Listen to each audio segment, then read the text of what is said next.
President Donald Trump ও চায়নার president Xi Jinping ১ বছরের জন্য পারস্পরিক বাণিজ্য যুদ্ধ স্থগিত রাখার চুক্তিতে পৌঁছেছেন। এতে দুই দেশের মধ্যে চলমান দীর্ঘদিনের উত্তেজনা কিছুটা প্রশমিত হলেও মূল বিরোধগুলো এখনও রয়ে গেছে বলে মনে করছেন আন্তর্জাতিক বাণিজ্য বিশ্লেষকরা। বৃহস্পতিবার সাউথ কোরিয়ায় অনুষ্ঠিত এপেক সম্মেলনের ফাঁকে দুই নেতা মুখোমুখি বৈঠক করেন। ২০১৯ সালের পর এটাই তাদের প্রথম সরাসরি সাক্ষাৎ। দুই দেশের মধ্যকার বৈঠকটিকে ঐতিহাসিক দাবি করে চায়নার প্রেসিডেন্ট শি জিনপিং এর নেতৃত্বের প্রশংসা করেন ডোনাল্ড ট্রাম্প। এই বৈঠকের মাধ্যমে দুই দেশের মধ্যকার অমীমাংসিত বিষয়গুলো অচিরেই সমাধানের মুখ দেবে বলেও আশা করেন তিনি। অন্যদিকে বিশ্বের দুই বৃহৎ অর্থনৈতিক পরাশক্তির মধ্যকার সম্পর্ক প্রতিশোধ পরায়ণতার পথে হাঁটবে না বলে মন্তব্য করেন শি জিনপিং। ট্রাম্পকে ধন্যবাদ জানিয়ে দুই দেশের মধ্যকার বিরোধপূর্ণ বিষয়গুলো নিয়ে স্বাভাবিকভাবে আলোচনা চলবে বলেও জানান তিনি। সাউথ কোরিয়ার বুসানে অনুষ্ঠিত দুই নেতার মধ্যকার বহুল প্রত্যাশিত বৈঠকটি প্রায় ১ ঘন্টা ৪০ মিনিট স্থায়ী হয়, যা ট্রাম্পের এশিয়া সফরের মূল আকর্ষণ ছিল। বৈঠক শেষে এয়ারফোর্স ওয়ানে সাংবাদিকদের সঙ্গে আলাপকালে ট্রাম্প বলেন, অসাধারণ এই বৈঠকটিকে ১০-এর মধ্যে ১২ দিতে চান তিনি। ট্রাম্প জানান, বড় কোনো বাধা না থাকায় দুই দেশের মধ্যে অচিরেই একটি বিস্তৃত বাণিজ্য চুক্তি সম্পাদিত হতে পারে। ভয়াবহ মাদক ফেন্টানল ব্যবসার বিরুদ্ধে ব্যবস্থা নিতে চায়নার প্রেসিডেন্ট কঠোর পদক্ষেপ নেওয়ার প্রতিশ্রুতি দিয়েছেন বলে জানান ট্রাম্প। তিনি বলেন, ফেন্টানলের বিরুদ্ধে প্রতিশ্রুতির পরিপ্রেক্ষিতে চায়নার পণ্যের উপর আরোপিত বাড়তি ২০% শুল্ক ১০% নামিয়ে আনার সিদ্ধান্ত নিয়েছেন, যা ফেন্টানল ট্যারিফ নামে পরিচিত। এর ফলে চায়নার পণ্যে সামগ্রিক শুল্কের হার ৪৭% নেমে আসবে। বিরল খনিজ সম্পদ রপ্তানিতে চায়নার সিদ্ধান্ত দেশটির প্রেসিডেন্ট পুনর্বিবেচনা করছেন জানিয়ে ট্রাম্প আশা করেন, বিরল খনিজ রপ্তানিতে চায়না বাধার সৃষ্টি করবে না। বিশ্বের অন্যান্য দেশের মতো আমেরিকাও বিরল খনিজ সম্পদ অনুসন্ধানে আগের চেয়ে আরও বেশি মনোযোগ দেবে বলেও জানান তিনি। ট্রাম্প আরও জানান, আগামী বছরের এপ্রিল মাসে চায়না সফর করবেন তিনি এবং এরপর শি জিনপিং মার-আ-লাগো অথবা হোয়াইট হাউসে আসবেন। ইউক্রেন যুদ্ধ বন্ধে চায়নার প্রেসিডেন্ট তার সদিচ্ছার কথা জানিয়েছেন দাবি করে ট্রাম্প আশা করেন, রাশিয়ার কাছ থেকে জ্বালানি আমদানি বিষয়েও শি জিনপিং অচিরেই সিদ্ধান্ত নেবেন। তবে তা দুই দেশের মধ্যকার ইতিবাচক সম্পর্কের উপর অনেকটাই নির্ভর করবে বলেও জানান তিনি। এদিকে সময় স্বল্পতার কারণে নর্থ কোরিয়ার নেতা কিম জং উনের সঙ্গে দেখা করতে পারেননি বলে জানান ট্রাম্প। নর্থ কোরিয়ার নেতার সঙ্গে নিজের সৌহার্দ্যপূর্ণ সম্পর্কের কথা তুলে ধরে আগামী এশিয়া সফরে তার সঙ্গে বৈঠক করার আগ্রহের কথাও জানান ট্রাম্প। অন্যদিকে সাউথ কোরিয়ার এক নৈশভোজ অনুষ্ঠানে কানাডার প্রধানমন্ত্রী মার্ক কার্নির সঙ্গে ভালো আলোচনা হয়েছে বলে জানান প্রেসিডেন্ট ট্রাম্প। তবে কি আলোচনা হয়েছে সে বিষয়ে বিস্তারিত কিছুই জানাননি তিনি।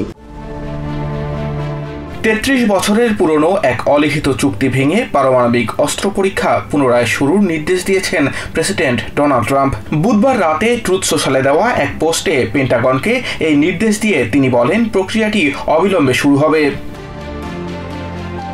বৃহস্পতিবার চায়নার প্রেসিডেন্ট শি জিনপিং এর সাথে বৈঠকের পর এয়ারফোর্স ওয়ানে সাংবাদিকদের সাথে আলাপকালে বিষয়টি আবারও সামনে নিয়ে আসেন ট্রাম্প। তার এই সিদ্ধান্তের কারণ হিসেবে প্রতিদ্বন্দ্বী দেশগুলোর চলমান পারমাণবিক কর্মসূচি এবং সফল পরীক্ষার কথা উল্লেখ করেন তিনি। ট্রাম্প দাবি করেন, এই দেশগুলো তাদের পারমাণবিক সক্ষমতা যেভাবে বাড়াচ্ছে তার পাল্টা জবাব দিতেই আমেরিকাকে সমান তালে পরীক্ষা শুরু করতে হবে।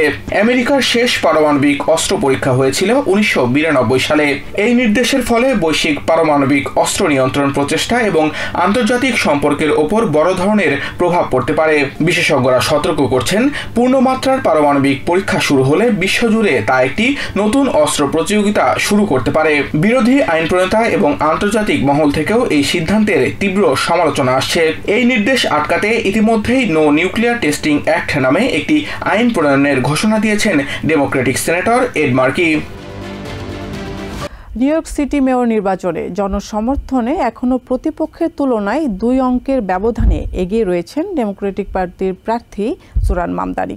বৃহস্পতিবার ম্যারিস্ট ইউনিভার্সিটির প্রকাশিত জরিপ অনুযায়ী মামদানির প্রতি সমর্থন রয়েছে ৪৮% ভোটারের। এদিকে হার্লেমে বর্তমান মেয়র এরিক অ্যাডামসকে সাথে নিয়ে মুসলিম ভোটারদের কাছে প্রচারণা চালান স্বতন্ত্র প্রার্থী Andrew Cuomo. New York city নির্বাচনের আর মাত্র 5 দিন বাকি। প্রার্থীদের নির্বাচনী প্রচারণার ব্যস্ততার সময়ে নতুন জরিপ প্রকাশ করেছে ম্যারিস্ট ইউনিভার্সিটি। জরিপে 48% সমর্থন নিয়ে অন্য সব প্রার্থীর চেয়ে 12 পয়েন্ট ব্যবধানে এগিয়ে ডেমোক্রেটিক প্রার্থী জোরান মামদানি। নিকটবর্তী প্রতিদ্বন্দ্বী হিসেবে স্বতন্ত্র প্রার্থী অ্যান্ড্রিউ কুওমোর সমর্থন 32% এবং রিপাবলিকান প্রার্থী কার্টিস লিওয়ার সমর্থন 16%। তবে এমন জরিপের ফল দেখেও আনন্দে ভেসে যাওয়ার পক্ষে নন জোরান মামদানি। এ সময় জরিপগুলো নিউ ইয়র্কবাসীর কাছে একটি চিত্র তুলে ধরে উল্লেখ করে জোরান মামদানি বলেন, ভালো ফল আসলে ভালো লাগে, কিন্তু খারাপ ফল আসলে এগুলো এড়িয়ে যাওয়া হয়। আসলে সবই ভবিষ্যৎবাণী কেবল। একই দিনে হার্লেমে বর্তমান মেয়র এরিক অ্যাডামসকে সাথে নিয়ে মুসলিম ভোটারদের কাছে প্রচারণা চালিয়েছেন স্বতন্ত্র প্রার্থী অ্যান্ড্রিউ কুওমো। জোরান মামদানি নির্বাচিত হলে এই শহরের কোনো ভবিষ্যৎ দেখেন না বলে মন্তব্য করেছেন তিনি।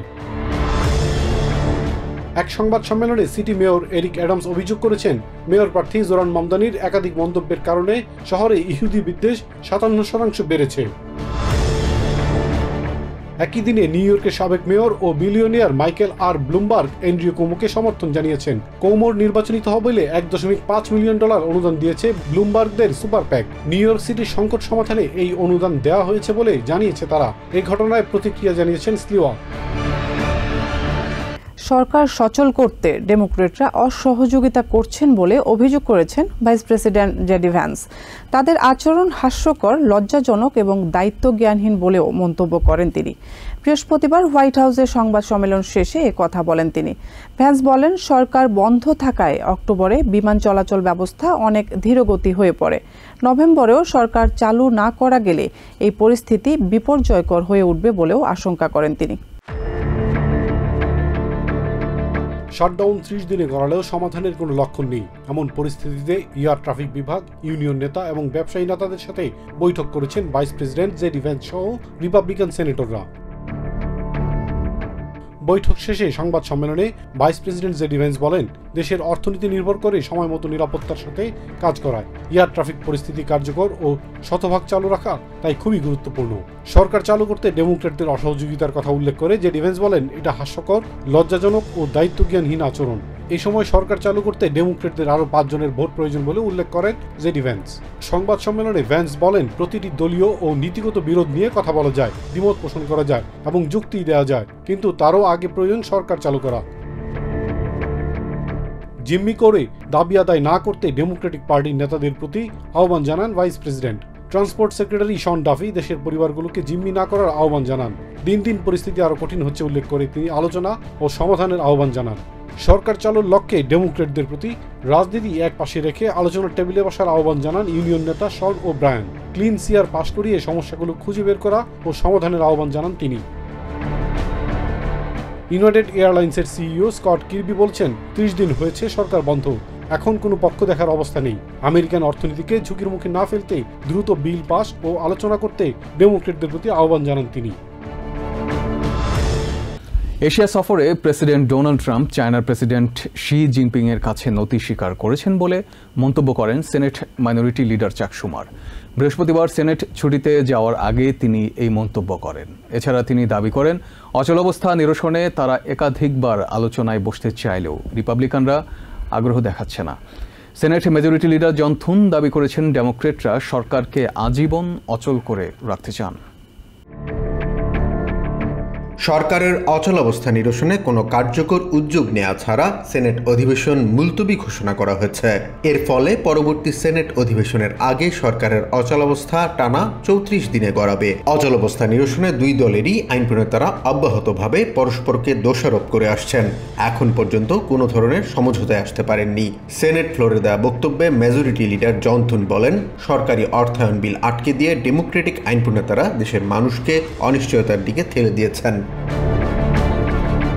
ডেমোক্রেটরা ফেডারেল কর্মীদের বেতনহীন রাখার চক্রান্ত করছেন বলেও অভিযোগ করেন থুন। রিপাবলিকানরা দেশের স্বার্থে অর্থায়ন বিল পাশে ঐক্যবদ্ধ থাকলেও ডেমোক্রেটিক আইন প্রণেতারা উল্টো পথে হাঁটছেন বলেও মন্তব্য করেন তিনি। দলের উগ্র বামপন্থীদের স্বার্থে ডেমোক্রেটরা জনগণকে দেয়া প্রতিশ্রুতি ভুলে গেছেন অভিযোগ করে সেনেটর থুন বলেন, ডেমোক্রেটিক সহকর্মীরা সরকারকে আজীবন অচল করে রাখার চক্রান্ত করছেন। অচলাবস্থাকে দীর্ঘায়িত করার রাজনীতি থেকে দেশের মানুষকে রেহাই দেওয়ার আহ্বানও জানান সেনেট মেজরিটি লিডার। অন্যদিকে সরকারের অচলাবস্থা দীর্ঘায়িত করার জন্য প্রেসিডেন্ট ডোনাল্ড ট্রাম্প ও তার অন্ধ সমর্থকদের দায়ী করেছেন সেনেট মাইনরিটি লিডার চাক শুমার। তিনি দাবি করেন, অচলাবস্থা নিরসনে তারা সবসময় রিপাবলিকানদের সঙ্গে আলোচনায় বসতে প্রস্তুত। স্বাস্থ্যসেবায় সংকট সৃষ্টি করে রিপাবলিকানরা বিত্তশালীদের সুবিধা দিচ্ছেন অভিযোগ করে তিনি বলেন, দেশের মানুষকে স্বাস্থ্যসেবা থেকে বঞ্চিত করার চক্রান্ত কোনোভাবেই মেনে নেওয়া হবে না। ট্রাম্প ও তার সহযোগীরা কখনোই দেশের মানুষের কথা ভাবেন না বলেও মন্তব্য করেন তিনি। শুমার আরও বলেন, দেশের মানুষকে ইতিহাসের অন্যতম দীর্ঘ অচলাবস্থায় ফেলে রেখে প্রেসিডেন্ট ট্রাম্প এশিয়া সফরে চায়নার প্রেসিডেন্টকে খুঁজে বেরিয়েছেন। শি জিনপিংয়ের কাছে ট্রাম্প নতি স্বীকার করেছেন বলেও মন্তব্য করেন তিনি। সড়কে নিরাপত্তা নিশ্চিত করতে অবৈধ চালকদের বিরুদ্ধে প্রশাসন কঠোর ব্যবস্থা নিচ্ছে বলে জানিয়েছেন হোমল্যান্ড সিকিউরিটি সেক্রেটারি ক্রিস্টি নোম। বৃহস্পতিবার ইন্ডিয়ানায় এক সংবাদ সম্মেলনে তিনি বলেন, স্যাংচুয়ারি স্টেটগুলো অবৈধ অভিবাসীদের হাতে লাইসেন্স তুলে দেয় নাগরিকরা সড়ক দুর্ঘটনার কবলে পড়ছেন। আরেকদিকে হোমল্যান্ড সিকিউরিটি ডিপার্টমেন্ট ইচ্ছাকৃতভাবে বিভ্রান্তিকর ভিডিও ব্যবহার করে প্রশাসনের পক্ষে অপপ্রচার চালাচ্ছে বলে অভিযোগ করেছেন সাবেক ডিএইচএস কর্মকর্তা মার্শা এসপিনোসা।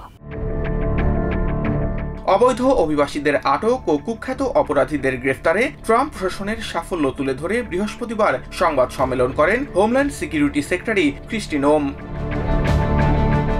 তিনি জোর দিয়ে বলেন, ক্যালিফোর্নিয়া, ইলিনয় ও নিউ ইয়র্কের মতো তথাকথিত স্যাংচুয়ারি স্টেটগুলো অবৈধ অভিবাসীদের যে লাইসেন্স দিচ্ছে তা আমেরিকানদের জীবনকে বিপন্ন করছে। অপারেশন মিডওয়ে ব্লিটসের সাফল্যের কথা তুলে ধরে নোম জানান, ইন্ডিয়ানার সড়ক থেকে 223 জন ট্রাক চালক ও অবৈধ অভিবাসীকে গ্রেফতার করা হয়েছে। তিনি বলেন, এই চালকরা ইংরেজি বোঝেন না এবং আইন মানেন না, ফলে তারা সড়কে মারাত্মক বিপদ সৃষ্টি করেন। এদিকে হ্যালোউইন সপ্তাহান্তে শিশুদের নিরাপত্তা নিশ্চিত করতে ও পরিবারগুলোকে ভীতিমুক্ত পরিবেশে উৎসব পালনের সুযোগ দিতে আইসের অভিযান সাময়িক বন্ধের অনুরোধ জানান ইলিনয়ের গভর্নর জেবি প্রিটস্কার। তবে সেই অনুরোধটি সরাসরি প্রত্যাখ্যান করে নোম বলেন, অপরাধীদের বিচারের আওতায় আনতে এবং রাস্তাঘাট নিরাপদ রাখতে অবশ্যই তাদের কাজ চালিয়ে যেতে হবে। আরেকদিকে ওয়াশিংটন পোস্টের এক রিপোর্টের বরাতে জানা যায়, নির্বাচন কার্যক্রমের প্রয়োজনীয়তা ও এই অভিযানের প্রতি নাগরিকদের সমর্থন বোঝাতে ইচ্ছাকৃতভাবে বিভ্রান্তিকর ফুটেজ ব্যবহার করছে ডিএইচএস। এই বিভ্রান্তিকর ভিডিওগুলো মানুষের মনে ভয় সৃষ্টি করে ট্রাম্প প্রশাসনের গণনির্বাচনের এজেন্ডাকে এগিয়ে নিতে সাহায্য করছে বলে অভিযোগ করেন গণমাধ্যমটির সাংবাদিক ডিউ হারওয়েল। এই মিথ্যা তথ্য ব্যবহার করে ডিএইচএস আইনের শাসন এবং জনগণের বিশ্বাসকে ক্ষুণ্ণ করছে বলে মনে করেন ডিএইচএস এর সাবেক অ্যাসিস্ট্যান্ট সেক্রেটারি মার্শা এসপিনোসা। এদিকে অভিবাসীদের নির্বাসন ফ্লাইটের আশপাশের অতিরিক্ত গোপনীয়তা নিয়ে অভিযোগ তুলে অভিবাসন কর্মকর্তাদের কাছে চিঠি পাঠিয়েছেন 11 জন ডেমোক্রেটিক সিনেটর। এছাড়াও বন্দীদের ওপর র্যাব ডিভাইসের ব্যবহার সীমিত বা নিষিদ্ধ করার জন্য একটি আইন তৈরির কাজ করছেন বলে জানিয়েছেন ইলিনয়ের কংগ্রেসম্যান ডেলিয়া রামিরেজ। সরকারি অচলাবস্থার কারণে ট্রাম্প প্রশাসনের খাদ্য সহায়তা কর্মসূচি বন্ধের সিদ্ধান্তের বিরুদ্ধে পদক্ষেপ নেওয়ার ইঙ্গিত দিয়েছেন ম্যাসাচুসেটসের ফেডারেল বিচারক ইন্দিরা তালওয়ানি। স্ন্যাপ কর্মসূচি চালু রাখতে 25টি স্টেট ও ডিস্ট্রিক্ট অফ কলাম্বিয়ার মামলার শুনানিকালে এমন ইঙ্গিত দেন তিনি। বিচারক তালওয়ানি বলেন, জরুরি তহবিল ব্যবহার করে খাদ্য সহায়তা দেওয়ার বিষয়ে দ্রুত সিদ্ধান্ত জানাবেন তিনি। এদিকে খাদ্য সহায়তা হারানোর আশঙ্কায় ইতিমধ্যেই ফিলাডেলফিয়ার একটি ফুড ব্যাংকে সাহায্য প্রার্থী পরিবারের সংখ্যা বেড়েছে প্রায় 30%। সরকারের অচলাবস্থার কারণে খাদ্য সহায়তা হারানোর ঝুঁকিতে রয়েছে দেশের প্রায় 42 মিলিয়ন স্বল্প আয়ের মানুষ। ফেডারেল তহবিল শেষ হয়ে গেছে জানিয়ে 1 নভেম্বর থেকেই স্ন্যাপ বা ফুড স্ট্যাম্প নামে পরিচিত খাদ্য সহায়তা বন্ধের ঘোষণা দিয়েছে ট্রাম্প প্রশাসন। কর্মসূচিটি চালু রাখতে 25টি স্টেট ও ডিস্ট্রিক্ট অব কলাম্বিয়ার মামলার পরিপ্রেক্ষিতে এ বিষয়ে হস্তক্ষেপের ইঙ্গিত দিয়েছেন বোস্টনের ফেডারেল বিচারক। ট্রাম্প প্রশাসনকে জরুরি তহবিল ব্যবহার করে স্ন্যাপ কর্মসূচি চালু রাখতে বাধ্য করতে পারেন বলে জানিয়েছেন বিচারক ইন্দিরা তালওয়ানি। ট্রাম্পের কাছে $5 বিলিয়ন বেশি জরুরি তহবিল থাকা সত্ত্বেও তা ব্যবহার করতে অস্বীকৃতি জানানোয় মামলাটি করা হয়। মামলার শুনানিতেও ওই অর্থ ব্যবহার না করার বিষয়ে অনড় অবস্থানের কথা জানান সরকার পক্ষের আইনজীবীরা। তবে তাদের যুক্তিতে অসন্তুষ্টি প্রকাশ করেন বিচারক। শিগগিরই এ বিষয়ে সিদ্ধান্ত দেওয়ার আশ্বাস দেন তিনি। এদিকে খাদ্য সুবিধা হারানোর আশঙ্কায় ফুড ব্যাংকগুলোর ওপর চাপ বেড়েছে। ফিলাডেলফিয়ার একটি ফুড ব্যাংকে সাহায্য প্রার্থী পরিবারের সংখ্যা প্রায় 30% বেড়েছে। ফুড ব্যাংকের সংশ্লিষ্টরা বলছেন, ফেডারেল সহায়তা বন্ধ হলে যে খাদ্য সংকট সৃষ্টি হবে তা তাদের একার পক্ষে মেটানো অসম্ভব। নিউ ইয়র্ক থেকে সম্প্রচারিত TVN 24 টেলিভিশন বিশ্বজুড়ে বাঙালির কণ্ঠস্বর।